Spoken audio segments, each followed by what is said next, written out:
పల్నాడు జిల్లా నర్సరావుపేట జనసేన పార్టీ కార్యాలయంలో Janasena party incharge Syed Jilani Janasena కార్యకర్తల సమావేశం జరిగింది.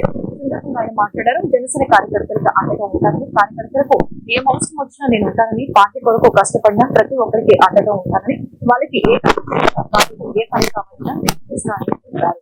నేను కానీ మన కార్యకర్తలు కానీ నాయకులు కానీ ఆదేశంలో కృషి చేసి మనం చేయడం జరిగింది.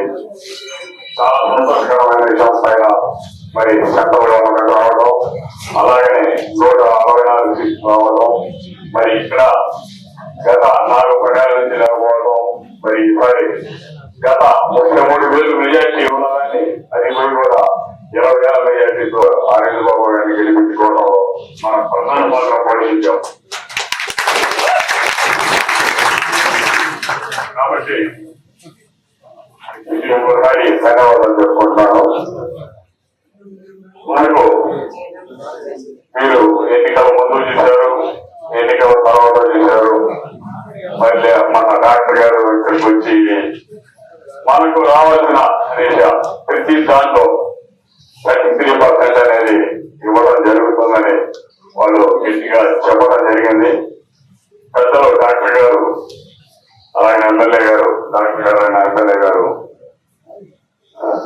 మొత్తంగా ఆలోచించి మరియు ఇబ్బంది పెట్టకుండా మన వాళ్ళ మనకు దేశ ప్రకారంగా ప్రతి ఒక్క కార్యకర్తకి చెందేటట్టుగా ఇస్తారని నేను ఆశిస్తున్నాను. అట్లా డాక్టర్ గారు చేస్తారని నమ్ముతున్నాను. ఇక దీని గురించి ఎక్కువ మా ఖర్చులో ఉంటూ 4 రోజులు వెయిట్ చేస్తాం. తప్పనిసరిగా ఇస్తారనుకుంటున్నాను. అది ఆత్మీయ సమావేశానికి ముఖ్య అతిథిగా వచ్చేసినటువంటి జనసేన పార్టీ రాష్ట్ర కార్యదర్శి, నియోజకవర్గ ఇన్ఛార్జి, అదేవిధంగా ఇక్కడికి వచ్చినటువంటి జనసేన నాయకులు, జన సైనికులకు ముందుగా నా శుభాకాంక్షలు తెలియజేస్తున్నాను.